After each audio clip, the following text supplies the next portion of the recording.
हाय सांग मैंने तो आपण मैंने तो बहुत प्रकार पूरी बनई खाई तो आज आम गोटे अलग प्रकार पूरी बनैबा तो सेटा हूँ कस्तूरी मेथी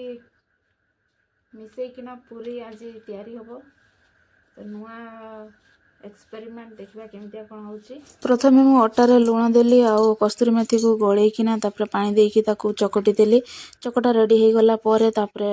एपटे बो मते बेलाबेली करके हेल्प कले तेल गरम करके मु गोटे गोटे पूरी सब तेल रे छाणीबा को लगली देखंतु केते सुंदर भाबरे पूरी पूरा फुलीची सुंदर भी दिसुची जदि आपण माने कस्तूरी मेथी रो पूरी बनैकी केबे खाइथिबो ताले कमेंट रे मते निहाती भाबरे जणीबे आ पूरी रो स्पेशल साथी होची घुगनी आ आलू मटर तरकारी हेइतिला तापरे सब हो गला परे मु नहीं आसीथिली टिके खाइबा पे आ शीत शीत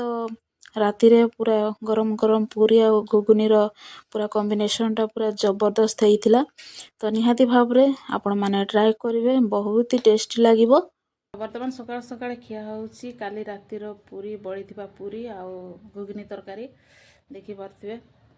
जो कस्तूरी मेथी मिसे की जो पूरी बना हेइतिला बहुत ही टेस्टी लागुची बासी जिनस खाइबार गोटे मजा अलग ना कौन सांग मैंने।